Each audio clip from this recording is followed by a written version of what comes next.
I finally got a Nikon camera. Well, actually, I've had Nikon cameras since the 80s, and I've had two of them sitting in my closet or in the garage for the last 20 years. They're 35 millimeter cameras, but actually, we're talking digital here. Anyway, so I got a Nikon camera, and here it is. It's one of the smallest cameras in the world.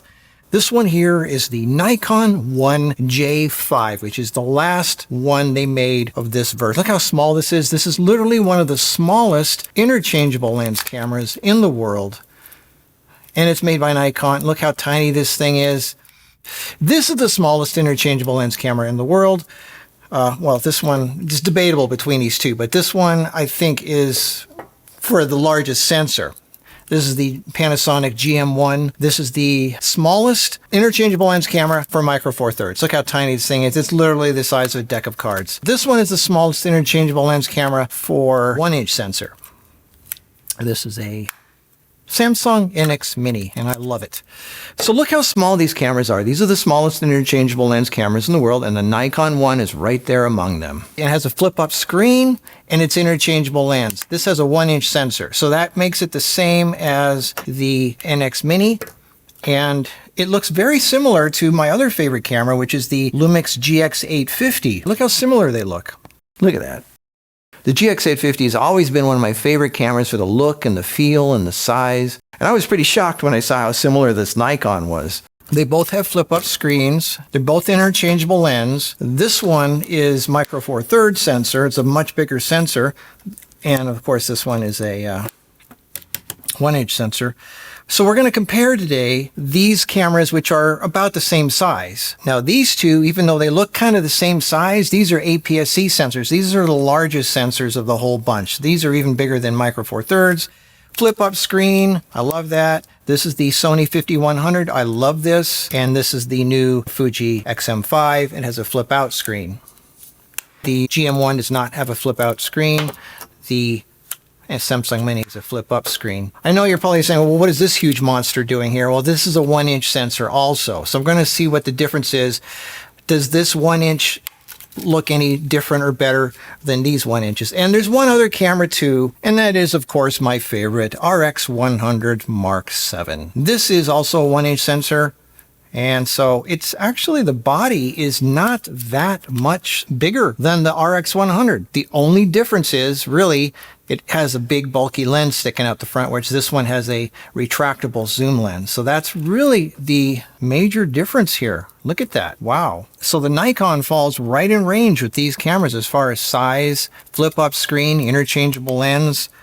When you get the cameras this small, there's not that many interchangeable lens options, so this is one of them for sure. It has a proprietary mount, so there aren't that many lenses to choose from, and apparently one of the best ones to get for this is this one here. It's the 18.5 1.8. So we're going to compare shots with all these cameras with roughly around the same focal length range. It's a pretty cool camera. You can get these pretty cheap for like $250, $300. Of course, after this video, they'll probably triple in price, but right now when I went online, they're like $250, $300. So we're going to take this thing out to dinner tonight. I'm going to take some pictures to Kara, and you'll see what this thing looks like, what the shots look like.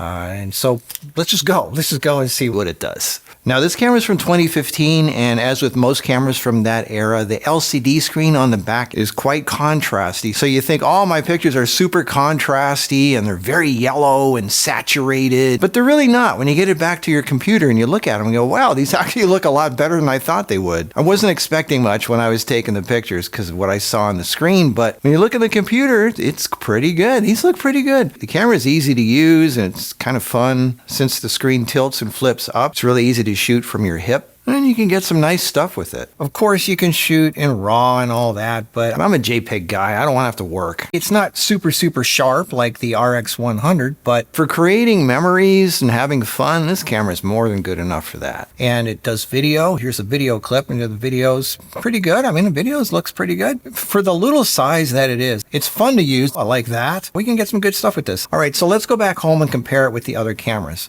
Let's compare this camera with taking the exact same picture with these other cameras with roughly the same focal range. So here we go. Okay, so here's a picture taken with a Nikon with the lens set at 1.8 because people obviously want to know how blurry the background can get. Well, here you go. That's what it looks like. It's not super sharp, but it's okay. And it's a little contrasty, but it looks good. All right, and here's the 1-inch NX Mini with the 17mm 1.8 set at 1.8. I'm going to set all of these wide open so you can see. People want to see the blurry background capabilities of these cameras. Well, here you go. Some of these are not going to be super sharp wide open, but it gives you kind of an idea. The NX Mini looks pretty darn good. Here's the Nikon, here's the NX Mini. There's the Nikon, there's the NX Mini. Okay, now another 1-inch camera, the RX100 Mark VII. Look at the difference. Now, obviously, this is a premium camera. It's over $1,000. It has a viewfinder and all kinds of features, an incredible zoom lens. But obviously, you're not going to get any real blurry background with it, but it's sharp, color's great, everything is just awesome with it. All right, speaking of 1-inch cameras, let's go to the big giant RX10 Mark IV bridge camera. It doesn't look as good as the little tiny RX100 Mark VII, does it? Look at that. RX100 is just sharper and punchier and just looks like, wow, it catches your eye. The RX10 Mark IV, it's okay. And you're also not going to get much of a blurry background with this one either. It's a fixed zoom lens. You can't change the lenses on it. But I just wanted to show you what a more expensive, large, giant 1-inch bridge camera looks like compared. Now let's move up to Micro Four Thirds. Here's the GX850. This is a larger sensor. Micro Four Thirds is larger than 1 inch. So you're going to get more of a blurry background. This is the camera that almost looks exactly like the Nikon. Same size, same everything. Flip up screen. It's not a super sharp camera, but it's really fun to use. Great to just take along, lighthearted, fun stuff. Okay, so this is the GX850. Now let's move up to APS-C. Let's go up to my favorite little Sony 5100. Wow, look at that. Now that's starting to look pretty darn cool. Okay, so here's the Nikon 1J5. Here's the 5100. I think we're getting into different territory here. Now the reason I'm showing you these APS-C cameras is because they're tiny. They're not much bigger than the little 1-inch Nikons. And look at the quality. Now you can see why I love the 5100. Okay, let's go up to this brand new Fuji XM5 APS-C. As I've said in previous videos, Fuji is a little bit on the green side, and the older Sonys, like the 5100, a little more on the orange side. But I like the Sony colors because it's great for skin tone. So here's the Sony, right, 5100. Here's the brand new expensive Fuji. I like the little Sony 5100 better. Tiny size, interchangeable lens, APS-C sensor, inexpensive, simple little tiny old camera. I love it. So real quick again, 1-inch Nikon, 1-inch NX Mini, 1-inch RX10 Mark IV, 1-inch RX100 Mark VII, Micro Four Thirds GX850, APS-C Fuji XM5, APS-C Sony 5100. Okay. So as you can see, it's not like outstanding compared to the other ones. They're all kind of equal, kind of in quality, but for size and fun factor, just a cute little fun camera to have with you. Look at this tiny little thing. This is the world's smallest interchangeable Micro Four Thirds camera. And look at how literally this is not that much bigger at all. It's almost the same size. It's a little bit thicker in depth, but this way, it's pretty much the exact same size as a GM1. And it's actually a little bit smaller than my favorite GX850. Now, it is a little heavier than the GX850 because I don't know why.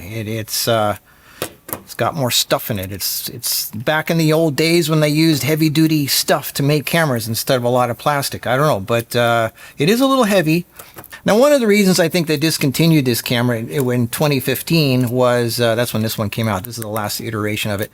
You know, it was because it was 1 inch. Because a lot of people are going, well, who uses 1 inch? Everybody's full frame now, right? At least APS-C. Who wants to use 1 inch? Well, are you enjoying this video? This video is being shot with a 1-inch camera. Actually, there's 4 of them. I'm using my favorite RX100 Mark VII. And that brings me to another point. Somebody asked me, why do I have 5 of these RX100 Mark VIIs?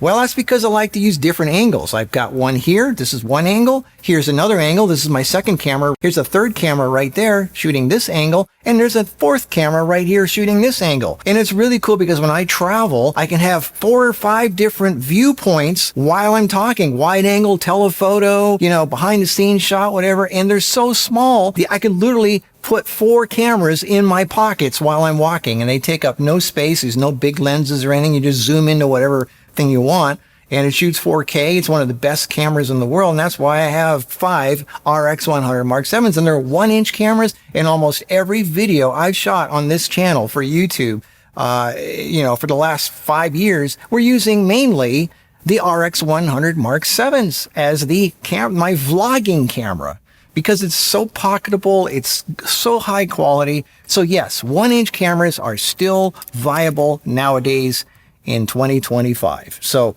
and of course, this is Micro Four Thirds, and these are APS-C. These are all great little cameras that are very comparable for whatever reason you might want. I don't know. People like things for different reasons. I like these because they're small and they're fun. Speaking of fun, which ones are my most fun cameras? Well, I got to be honest. My favorites are still this is difficult. The 5100 APS-C. I love this one. Flip up screen. It just feels so good in my hand. I love that. I got 3 of these. I love the GX850, even though it overheats after a few minutes. It's so lightweight and fun. It's Micro Four Thirds. The lenses are small. I love this. I love the NX Mini flip up screen. This thing is literally as flat as a deck of cards, and that's pretty cool. I love the GM1 because it's so small and light, and this is a classic. And the Fuji has great colors, so it's like, which child do you like the most? I like them all for different reasons. The Nikon is such a cute little camera. It's not my all-time favorite. The images are not as sharp, but it is a fun camera. It's the right size. It's definitely the right size and the right everything, and it's cheap, and I just thought so yeah, I got a Nikon. There you go. Thought I'd bring this up. People like enjoying little toys. It's a toy. I mean, come on. This isn't a serious camera. It's a toy. It's fun to play with, just like all these other ones here. So anyway, I thought I'd bring it up. So there you go. And okay, well, here I am shooting this video with 4 different 1-inch pocket size cameras. Well, I hope you like it. I'll see you in the next video. Until then, we'll talk again. Bye.